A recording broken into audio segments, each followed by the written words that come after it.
নমস্কার, আশা করি সবাই ভালো আছেন, সুস্থ আছেন। স্মৃতির কথাটা ঘাঁটতে ঘাঁটতে হঠাৎ পেয়ে গেলাম রানীক্ষেতে কাটানো আমাদের একটি দিন। আপনাদের নিশ্চয়ই মনে আছে যে গত বছর নভেম্বর মাসে আমরা জিম করবেট ন্যাশনাল পার্কে গেছিলাম এবং সেই ট্যুরটা ছিল আমাদের সাম্প্রতিক করা ট্যুরগুলোর মধ্যে সবচেয়ে দীর্ঘতম। কারণ সেবার আমরা প্রায় 12 দিন বাইরে কাটিয়েছিলাম, 12 থেকে 14 দিন আমরা বাইরে কাটিয়েছিলাম। তো রামনগর থেকে আমরা সোজা চলে গেছিলাম রানীক্ষেত। রামনগর থেকে রানীক্ষেতের দূরত্ব প্রায় ওই ধরুন 92 কিলোমিটারের মতো এবং যেতে সময় লেগেছিল প্রায় 3.5 ঘন্টা। আপনি যদি একটু নির্ভেজাল ছুটি কাটাতে চান বা স্বাস্থ্যোদ্ধারের জন্য কোথাও যেতে চান বা মানসিক শান্তির জন্য কোথাও যেতে চান, রানীক্ষেত কিন্তু আপনার একটা ডেস্টিনেশন হতে পারে। এখানে দেখার মতো বা দ্রষ্টব্য সেরকম কিছু নেই।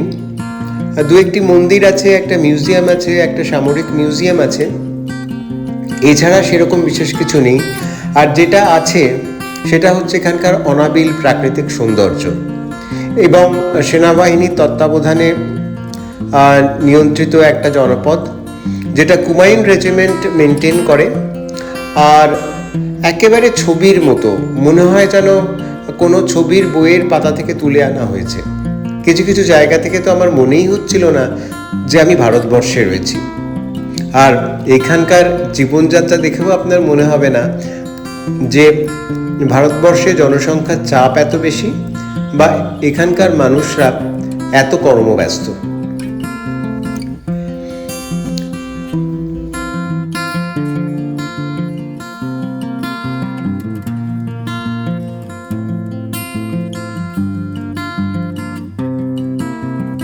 কাজেই নিজের জীবনের কর্মব্যস্ততাকে যদি কিছুদিন সরিয়ে রাখতে চান, ঘুরে আসতে পারেন রানীক্ষেত থেকে।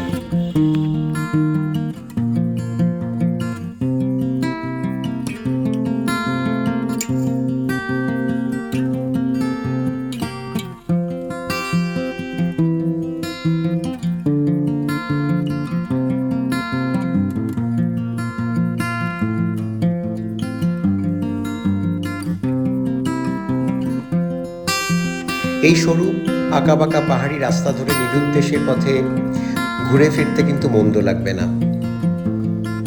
জীবনে তো এসবেরও কিছু দরকার আছে বলুন। কথা বলতে বলতে আমরা চলে এসেছি রানীক্ষেতের একেবারে প্রাণকেন্দ্রে, যেখানে রয়েছে কুমায়ুন রেজিমেন্টের সদর দপ্তর আর কার্গিল স্মৃতিস্মারক। আমরা সেটা গাড়ি থেকেই দেখলাম, এমন কিছু বিশেষ কিছু আমাদের চোখে পড়লো না, দু একটি সামরিক স্মারক ছাড়া। আর এই যে সামনে গেটটি দেখতে পাচ্ছেন, এর ভেতরেই রয়েছে একটা মিউজিয়াম, কিন্তু সময়ের অভাবে আমরা সেই মিউজিয়ামটা দেখতে যেতে পারিনি।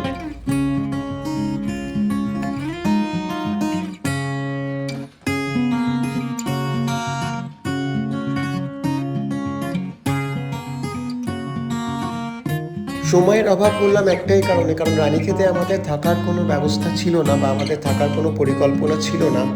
আর সবচেয়ে বড় কথা, পাহাড়ি রাস্তায় সাধারণত দিনের আলো থাকতে থাকতে চলাফেরা করাটাই বা গাড়ি নিয়ে চলাফেরা করাটাই শ্রেয়।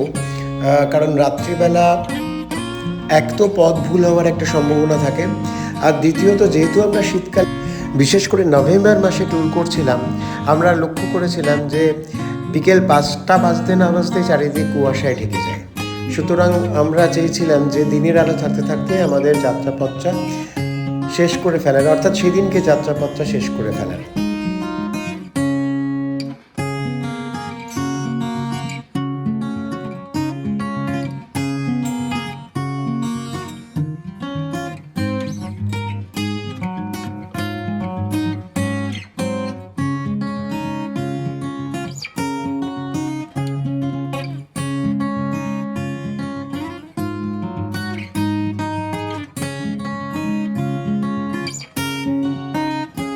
ভারতবর্ষের অন্য সব রাজ্যে জনবসতি বাড়লেও, অস্বাস্থ্যকরভাবে বাড়লেও, বিশেষ করে ট্যুরিস্ট স্পটগুলোতে রানীক্ষেতে কিন্তু সেটা হয়নি। বা উত্তরাঞ্চলের কোনো ট্যুরিস্ট স্পটেই আপনি সেরকম দেখবেন না।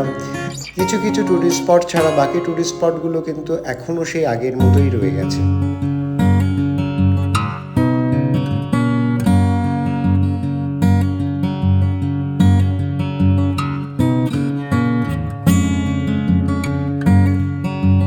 এইখানকার জীবনযাত্রার সঙ্গে কলকাতা শহরের জীবনযাত্রাকে মিলিয়ে ফেলতে পারছেন কি?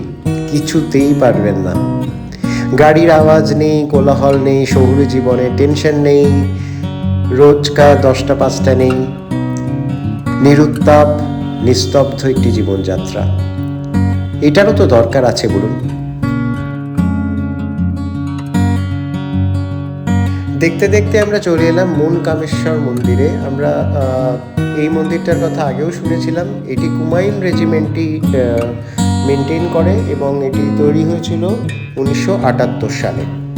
মন্দিরের ভেতরটা পরিষ্কার পরিচ্ছন্ন। অন্যান্য হিন্দু দেবদেবীর মন্দিরের সঙ্গে যদি আপনি মন্দিরের পরিবেশের সঙ্গে যদি আপনি মেলাতে চান তাহলে মেলাতে পারবেন না।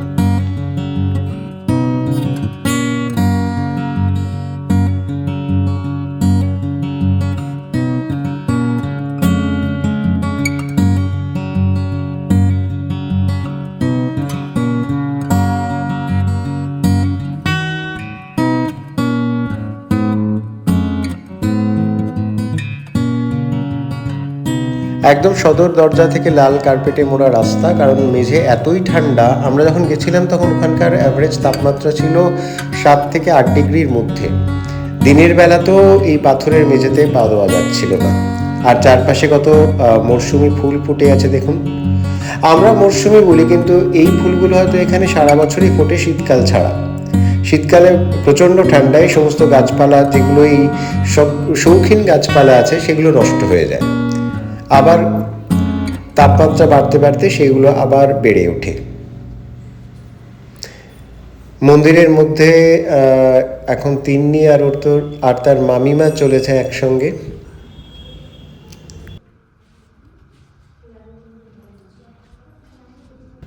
এইরকম নিস্তব্ধ পরিষ্কার কোনো হিন্দু মন্দির দেখেছেন? আমি তো এর আগে দেখিনি।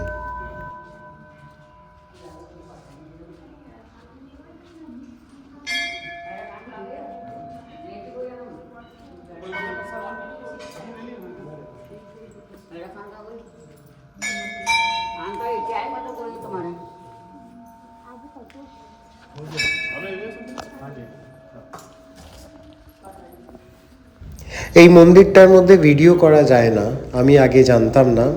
এখানে যিনি তত্ত্বাবধানে ছিলেন তার বিনীত অনুরোধে আমি ভিডিও করা থেকে নিরস্ত হলাম।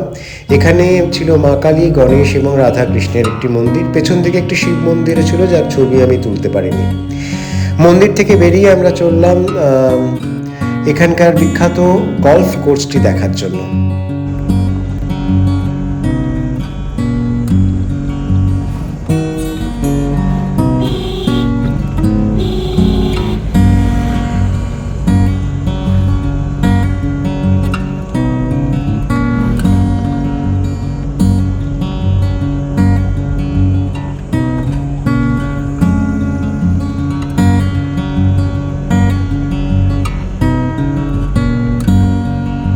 রানীক্ষেত, কৌশানী, আলমোড়া এইসব জায়গার প্রাকৃতিক সৌন্দর্যকে অনেকে সুইজারল্যান্ডের সঙ্গে তুলনা করেন। আমিও অনেকের মুখে শুনেছি, কিন্তু এবার গিয়ে তার চাক্ষুষ প্রমাণ পেলাম।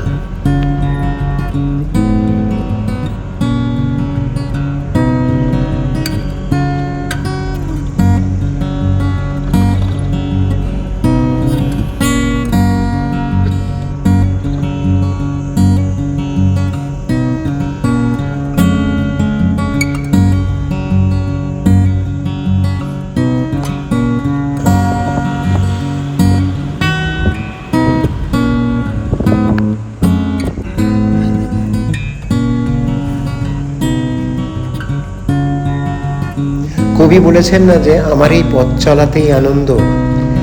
এই পথ দিয়ে যেতে যেতে আমার শুধু বারবার সেই গানটার কথাই মনে পড়ছিল।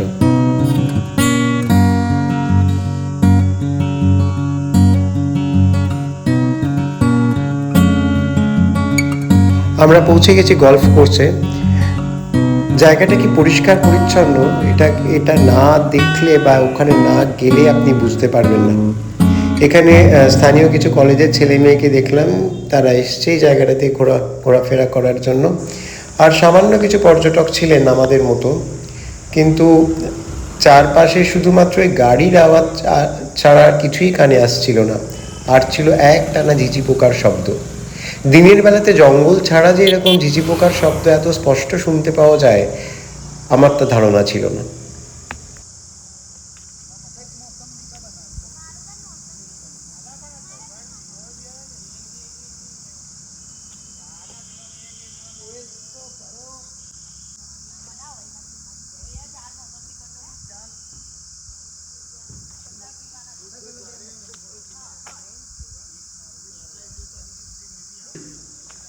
আমরা যারা শহরে থাকি তারা বোধহয় কানে কিছুটা কম শুনি, জানেন?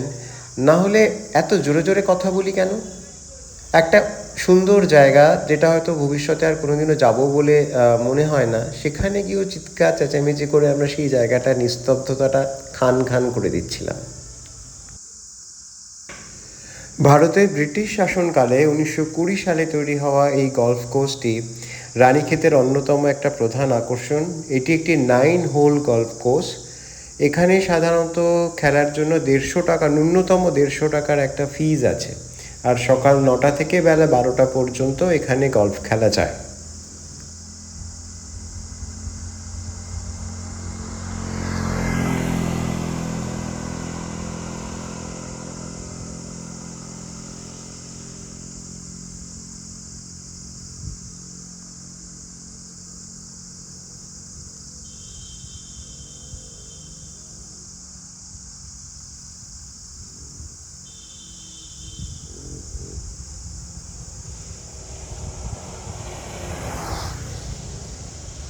আমরা যখন গেছিলাম তখন দুপুরবেলা, তো স্বভাবতই গলফ কোর্সটি বন্ধ ছিল।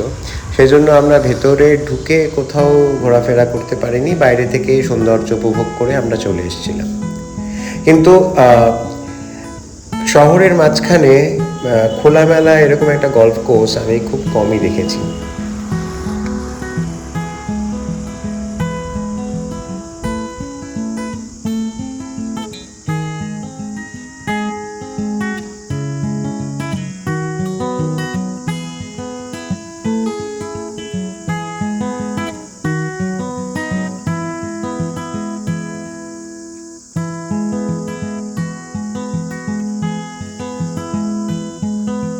এই গলফ কোর্সটা কিন্তু এই মাঝখানে যে রাস্তাটা চলে গেছে তার দুপাশেই বিস্তৃত।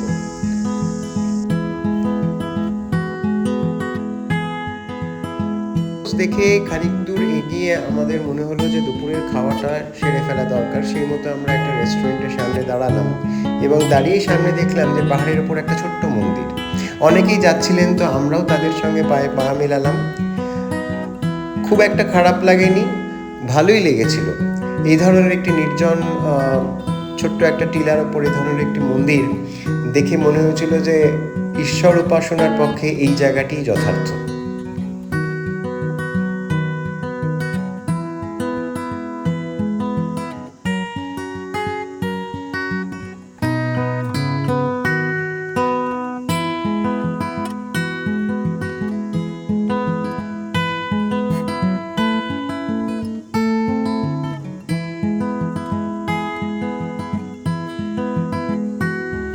এর ওপরে আরও একটি মন্দির ছিল, তবে তার ভিতরে ভিডিও করার উপরে কিছু নিষেধাজ্ঞা ছিল, সেই জন্য সেখানকার ভিডিও আমার আর নেওয়া হয়নি।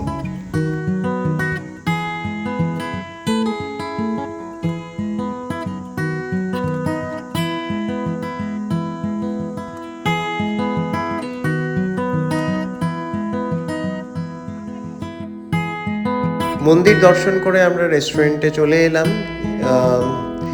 এই রেস্তোরাঁটা সাধারণত রাস্তার ধারে যেসব ধাবা টাইপের ছোট ছোট হোটেলগুলো থাকে সেরকমই। এখানকার খাওয়া দাওয়ার মধ্যেও সেরকম কোনো বৈচিত্র্য নেই।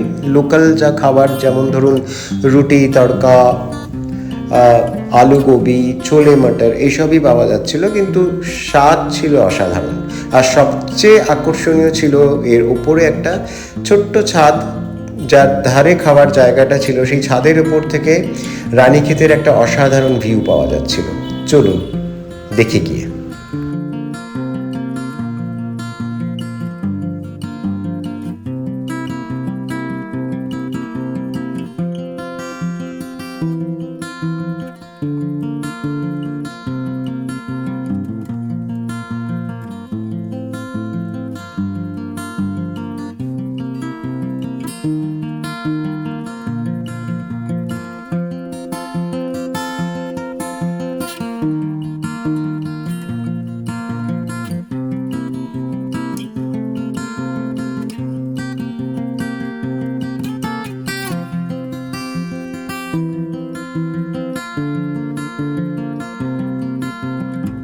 আমার বারে বারেই মনে হয় যে শহুরে জীবনযাত্রায় যখন আমরা ক্লান্ত বিধ্বস্ত হয়ে পড়ি, তখন আমাদের জীবনী শক্তিকে কিছুটা রসদ যোগানোর জন্য আমাদের বোধহয় এইসব অসাধারণ প্রাকৃতিক সৌন্দর্যে ঘেরা জায়গাগুলো থেকে কিছুদিনের জন্য হলেও ঘুরে আসা দরকার। তাই বোধহয় ভ্রমণ পিপাসু মন বারবার চলে যেতে চায় প্রকৃতির কোলে, নিরাপদ আশ্রয়।